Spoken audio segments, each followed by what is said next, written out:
یہ جو آیات ہیں ان میں چونکہ ایک بہت ہی منفرد انداز سے بیان کیا گیا ہے اور بہت ہی مختصر لفظوں میں جامع انداز سے، اس لیے میں نے درس کے لیے ان آیات کا انتخاب کیا۔ فرمایا فَأَمَّا مَنْ طَغَىٰ، وہ شخص جس نے طغیان کیا، بغاوت کی، سرکشی کی، ظلم کیا، یقیناً جہنم کا مستحق اسی کو ہونا چاہیے جو سرکش ہو، ظالم ہو، برا ہو۔ یہ طغیان ان تمام معنی میں استعمال ہوتا ہے، لیکن اب طغیان، وہ طغیان جسے اللہ تعالیٰ طغیان کہتے ہیں، وہ سرکشی جو اللہ کی نظر میں سرکشی ہے، وہ کیا ہے؟ فرمایا وَآثَرَ الْحَيَاةَ الدُّنْيَا، دنیاوی زندگی کو اس نے ترجیح دی۔ پتہ یہ چلا کہ اللہ کی نظر میں آخرت کی بربادی کا سامان کرنے والا وہ شخص ہے جو دنیا کی زندگی کو ترجیح دیتا ہے۔ آخرت کی ناکامی کے لیے یہ بدعملی کہ دنیا کی زندگی کو آپ ترجیح دیں آخرت پر، یہ آپ کو کسی مذہب میں نہیں ملے گی۔ یہاں یہ نہیں فرمایا کہ وہ شخص جو دنیا کی زندگی کو چھوڑتا نہیں ہے، دنیا میں پڑ جاتا ہے، دنیا کے مال و اسباب میں، کاروبار میں، بیوی بچوں میں مشغول ہو جاتا ہے، وہ ناکام ہے، یہ نہیں، بلکہ کیا فرمایا؟ ترجیح دی۔ ترجیح کسے کہتے ہیں؟ جب آپ کے پاس دو چیزیں ہوں اور دونوں میں مقابلہ ہو تو آپ اس وقت، یعنی ایک چیز کے اختیار کرنے سے دوسری شے چھوٹ رہی ہے، پھر آپ کو دیکھا جاتا ہے کہ ان دو نقصانات میں سے آپ کس نقصان کو برداشت کرتے ہیں اور کس کو آپ قبول کر لیتے ہیں۔ اس آیت میں اللہ تعالیٰ نے بتا دیا کہ اللہ تعالیٰ مسلمان قوم سے یا اپنے بندوں سے یہ مطالبہ نہیں کرتے کہ وہ دنیا چھوڑ دیں، اس لیے کہ رسول اللہ صلی اللہ علیہ وسلم نے فرمایا لا رہبانیت فی الاسلام، اسلام میں رہبانیت نہیں ہے کہ آپ عیسائیوں کی طرح، جو عیسائی کے راہب تھے جنگلوں میں نکل کے عبادت کیا کرتے تھے، یہ اسلام میں نہیں ہے، اور نہ ہی اللہ تعالیٰ یہ چاہتے ہیں کہ آپ دنیا چھوڑ دیں۔ اللہ تعالیٰ کی جو اپنے بندوں سے اللہ تعالیٰ کا جو مطالبہ ہے وہ صرف اتنا ہے کہ دنیا کو ترجیح نہ دیں۔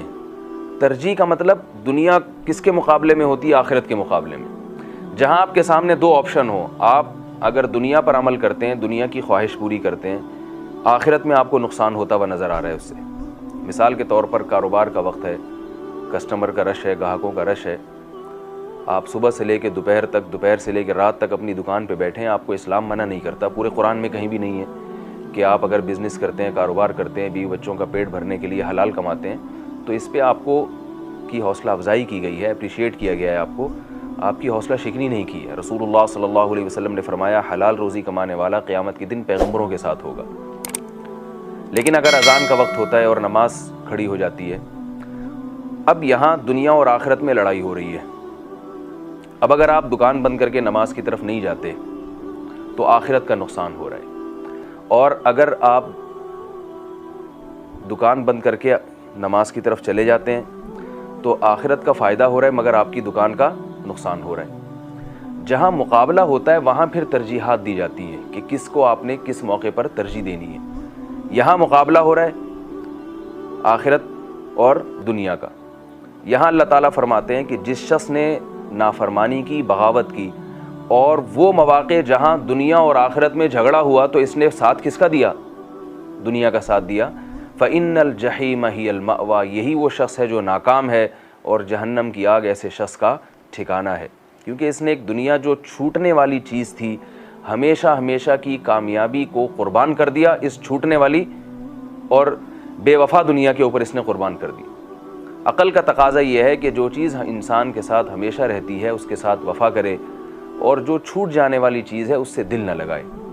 قرآن مجید میں اسی مضمون کو ایک اور مقام پہ بیان کیا سورہ نور میں، فرمایا فی بیوت اذن اللہ ان ترفع ویذکر فیہا اسمہ یسبح لہ فیہا بالغدو والآصال رجال لا تلہیہم تجارۃ ولا بیع عن ذکر اللہ واقام الصلاۃ وایتاء الزکاۃ۔ فرمایا کچھ گھر ایسے ہیں، یعنی مسجدیں، جن کے ادب کا، جن کی تعظیم کا ہم نے حکم دیا ہے، ان گھروں میں کچھ ایسے لوگ ہوتے ہیں، رجال ہوتے ہیں، جنہیں اللہ کی یاد سے، نماز سے تجارت غافل نہیں کرتی۔ دیکھیے یہاں بھی اللہ نے یہ نہیں فرمایا کہ ہمارے کچھ نیک بندے ایسے ہیں جو مسجدوں میں رہتے ہیں اور سرے سے تجارت کرتے ہی نہیں ہیں، دنیا کو کوئی کام کرتے ہی نہیں ہیں، بلکہ یہاں کیا فرمایا؟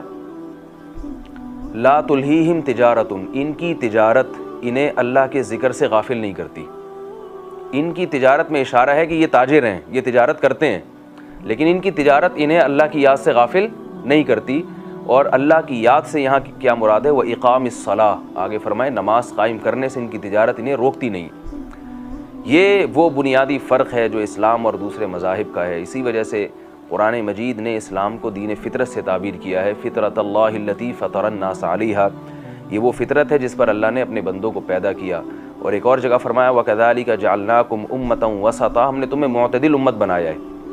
نہ تو ایسی امت بنایا ہے کہ دنیا کے سارے کام کاج چھوڑ کے تم جنگلوں میں نکل جاؤ اور مسجدوں میں آ کے بیٹھ جاؤ اور کوئی کام ہی نہ کرو، اور نہ ایسی امت بنایا ہے کہ مادہ پرست بن جاؤ، بالکل مذہب کو بالکل خیر آباد کہہ دو اور ترقی کے پیچھے لگے رہو اور جو ہے اللہ کی یاد سے بالکل غافل ہو جاؤ. جس نے بنایا ہے، جس نے پیدا کیا ہے، اس کے حقوق کا خیال ہی نہ کرو.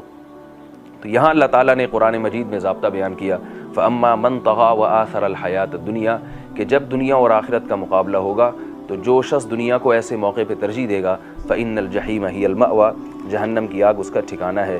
اور اسی طرح اللہ تعالیٰ نے آخرت کی ہمیشہ کی کامیابی جنت، اس کے لیے بھی معیار بیان کیا، وہ بھی بہت مختصر لفظوں میں بہت جامع.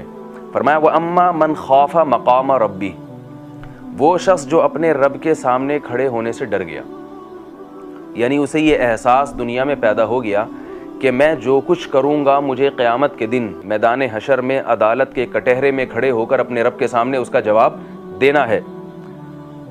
اور اتنا خوف پیدا ہو گیا کہ اس خوف نے اسے مجبور کر دیا وَنَهَى النَّفْسَ عَنِ الْهَوَىٰ، کہ اس نے اپنے آپ کو بری خواہشات سے روک لیا. یہاں بھی بڑے نپے تلے الفاظ ہیں. ممکن ہے کسی آدمی کے دل میں اللہ کا اتنا خوف پیدا ہو جائے کہ وہ صبح و شام اس خوف سے روتا رہے. شریعت کو یہ مطلوب نہیں ہے کہ آپ روتے رہیں سارا دن، نہ، یہ ریکوائرمنٹ نہیں ہے جنت میں جانے کے لیے. اللہ نے کیا فرمایا وَنَهَى النَّفْسَ عَنِ الْهَوَىٰ، اتنا خوف پیدا ہو کہ آپ اپنے آپ کو خواہش سے روک لیں. الہوا الف لام عربی میں عہد کے لیے آتا ہے، مخصوص خواہشات سے روک لیں. اس میں بھی بتا دیا کہ اللہ تعالیٰ آپ سے تمام خواہشات پر چھرا چلوانا نہیں چاہتے کہ آپ اپنی تمام خواہشات کو قربان کر دیں. اس میں بھی رہبانیت کی نفی ہے کہ بیوی بچوں کو چھوڑ دیں، آپ تجارت کو چھوڑ دیں اور تعلیم کو چھوڑ دیں، آپ جنگلوں میں نکل جائیں یا سب کچھ چھوڑ چھاڑ کے بس دین میں اپنے آپ کو وقف کر دیں. یہ مطلوب نہیں ہے، اس لیے کہ آپ تمام خواہشات سے دستبردار ہونا پڑے گا آپ کو. یہاں اللہ نے فرمایا الہوا، مخصوص خواہشات، یعنی وہ خواہش جسے پورا کرنے پر اللہ نے پابندی لگائی. قرآن مجید میں اس کی تفصیل دوسرے مقام پر ہے. کون سی؟ فرمایا وَلَا تَأْكُلُوا أَمْوَالَكُمْ بَيْنَكُمْ بِالْبَاطِلِ إِلَّا أَن تَكُونَ تِجَارَةً عَن تَرَاضٍ مِّنكُمْ. ہر انسان کا دل چاہتا ہے کہ دوسرے کی جیب میں جو پیسہ ہے وہ میرے پاس آ جائے. دوسرے کی دولت دیکھ کر ہر شخص کا دل چاہتا ہے کہ میں بھی دولت مند بن جاؤں.